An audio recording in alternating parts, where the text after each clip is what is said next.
everyone said horror films were dead. People don't like them anymore, don't want to see them.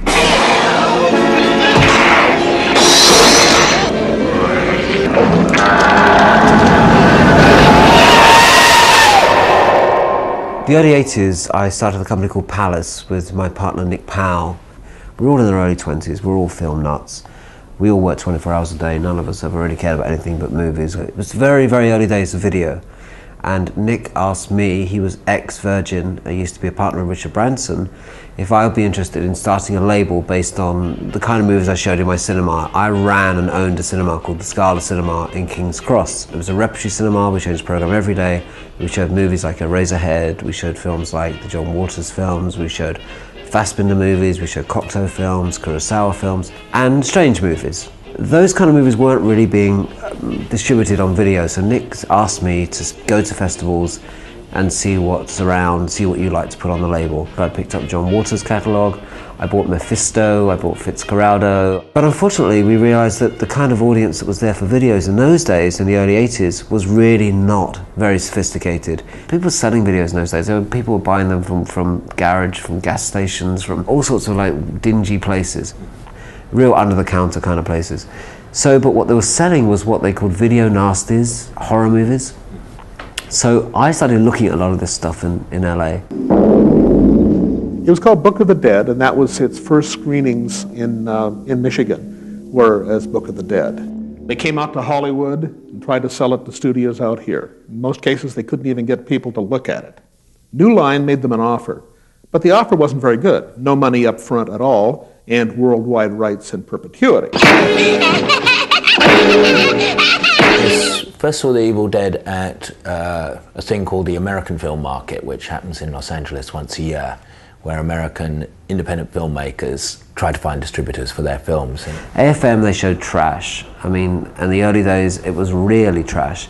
It was garage band kind of movies. It was real gonzo films. Stuff that really mainly was seen by people at home on their own while they're sharpening their chainsaws. It was my first visit there with my partner, Stephen Woolley, and he had seen it and came back to tell me very excitedly that he'd seen this terrific horror picture that had like all the elements and was bloodier than anything he'd ever seen before. And I watched the picture, and first I was quite startled at the graphicness of the violence. It was a little scary. It was like, oh my God, that, you know, really was sort of hitting these ghouls with iron bars. But then after the ghouls were being hit continuously for a few times more gratuitously and more grotesquely than normal, you began to see the humour of it. I was also struck by how superbly well filmed it was. Especially the camera work, and especially the editing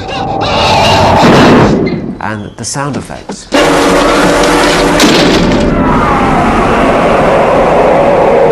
There's a beautiful shot that goes across the rafters, and as it passes the two rafters, for no reason whatsoever, it makes a noise. So it goes across these rafters and it goes wah, wah, wah. It's absurd. It's a sound. It's making the sound of a camera passing an object.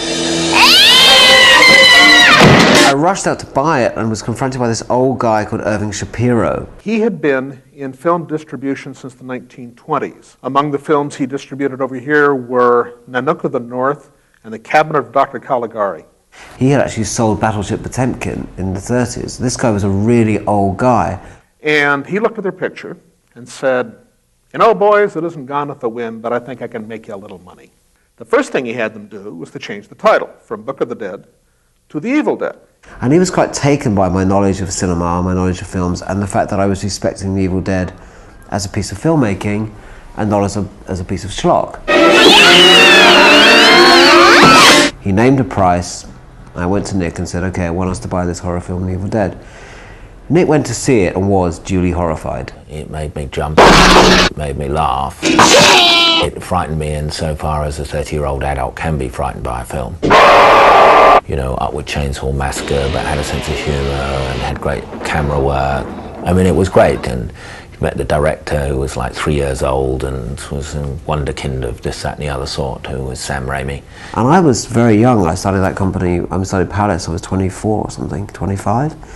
And this guy was younger than me. I was unheard of that there was to be somebody younger than me making a film which I thought was made in such a professional way. I think he was 22 or 23, and he called me sir, which was kind of slightly irritating as well, I have to say. You know, I don't like being called sir, but he insisted on calling me sir, and insisted on being incredibly polite and not sweary, show-offy. You know, you'd have expected some video buck to have made the film with full of confidence and vigor and aggression, and not at all. Sam was very sweet in a kind of disarming manner. I mean, you really could take him home to your mother. I mean, it was the loveliest man. And when we met Sam Raimi, the director, and Bob Tappert, the producer, you know, we realized also we had in them people who would be great to promote this film. The other most influential person in getting Evil Dead known was, in fact, Stephen King. King met Sam at first thinking he was a busboy, and then saw the film, and King says, "I blew him out of the back of the theater." We had a very specific idea about the kind of campaign we had. I used a guy Graham, never done a campaign in his life, a horror film, sent me some things just as a, you know, off the top. I'm at art school, here are some drawings. And he did some drawings of old horror movies that were done in a particular style. And it was a terrific poster. Graham's first poster, you know, this kid has never done a poster in his life. That was the kind of decision we were making on The Evil Dead. It wasn't just the film itself, it wasn't us cashing in on a movie that we could do a few videos on. It actually established what Palace became.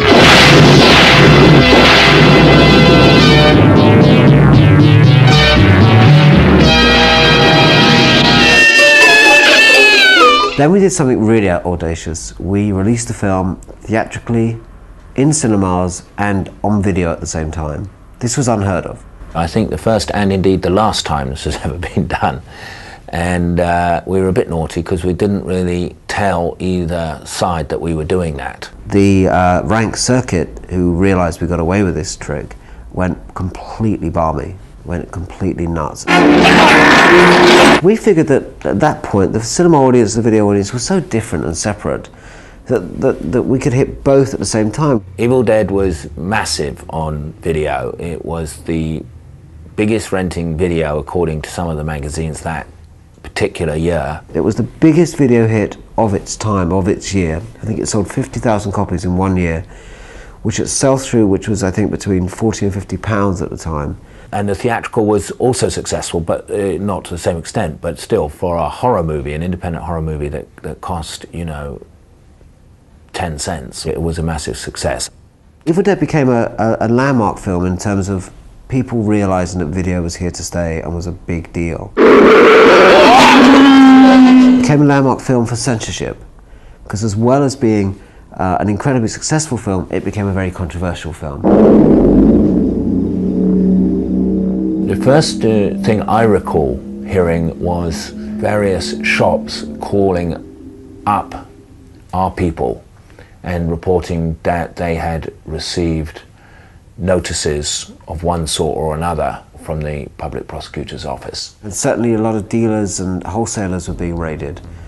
It appeared on the list with another 10 video nasties, and we got swooped up with a bunch of other video nasties, including titles like The Burning, Driller Killer, SS Gestapo. I mean, titles that were pretty much more out there than Evil Dead was. Unlike some of the other movies that have been labelled video nasties, you know, this was clearly a fantasy film. You know, the undead and weird-looking incarnations, and therefore, in a way, not nasty. But I've never been a believer in censorship for anybody who is of age. I'm not very pro-censorship. After we lost some of the early cases in small villages because we just weren't able to respond to them quick enough, put our defence together and get out there. Nick really put himself on the line by testifying for the film. We went to this strange court somewhere in East London for this test case. I took one look at the jury and I thought, we're going to win this, because they were clearly ordinary, as you would expect a jury to be, you know, ordinary, straightforward working people. Those kind of people believe that they should select their own entertainment as adults. What happened was that, first of all, it was clear the jury hadn't seen the film, so arrangements were made to show them the film. God knows what they thought. Jesus Christ. Sam had to fly to England to testify without any sleep. He arrived in England, took a train up north wherever they were having the trial, sat in the courtroom, and the lawyer said, well, the director is here. He can say a few words. And the judge said, we don't need to hear from the director.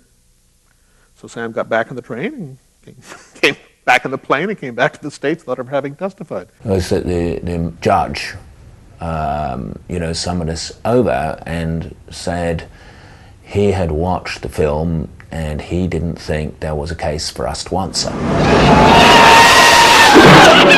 Video, as I say, boomed so big so quickly that when it was this sort of annoying little thing, what, you know, sort of like, you know, it was just like, oh, it will go away, oh, it's just, it doesn't matter, who cares, it's just a bunch of perverts. And suddenly when Evil Dead hit so big, and suddenly the cinema chain's going, whoa, what's happening here? How many units of that have they sold of that? But this is a respectable film, we're showing it in our cinemas, this is crazy, we've got to protect our industry, we can't let these little guys make money. And you know, when Star Wars and all the other movies being released on video, and suddenly the majors are saying they're making money, it was kind of a slight suppression of the independents. So on one hand, it was partly a censorship thing, but I think more importantly, it was how the majors wrested control again. Okay, let's arrest some of them. Let's get them banged up. What happened was they introduced the Video Recordings Act. But a lot of smaller companies got whacked, you know, into the ground because of that Video Nasties bill. And it took some time before the Evil Dead was given a video certificate under the new act. After the success of the Evil Dead, we had always had as a company policy an attitude towards filmmakers. We wanted to encourage filmmakers to feel that we were part of their family and they were part of ours. So we wanted Sam's next films. I mean, you know, that was it. We was a big success with Evil Dead 1. You know, we wanted Evil Dead 2 not simply to court controversy, but because we saw him as a filmmaker and part of our family.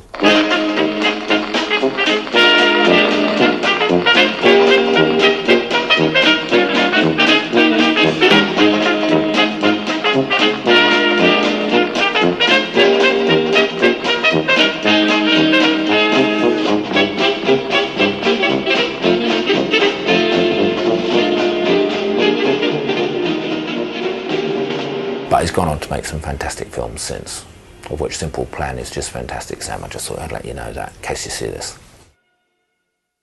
Movies like Eraserhead, we showed films like the John Waters films, we showed Fassbinder movies, we showed Cocteau films, Kurosawa films, and strange movies. Those kind of movies weren't really being distributed on video, so Nick asked me to go to festivals and see what's around, see what you like to put on the label. I picked up John Waters' catalogue, I bought Mephisto, I bought Fitzcarraldo. But unfortunately, we realized that the kind of audience that was there for videos in those days, in the early Book of the Dead. They came out to Hollywood and tried to sell it to studios out here. In most cases, they couldn't even get people to look at it. New Line made them an offer, but the offer wasn't very good. No money up front at all, and worldwide rights in perpetuity. First saw the Evil Dead at a thing called the American Film Market, which happens in Los Angeles once a year, where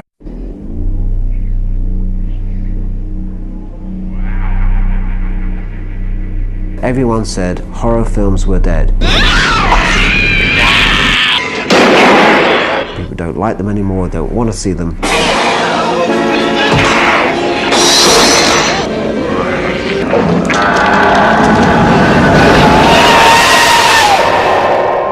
The early 80s, I started in the 80s, was really not very sophisticated. People were selling videos in those days. People were buying them from garage, from gas stations, from all sorts of like dingy places.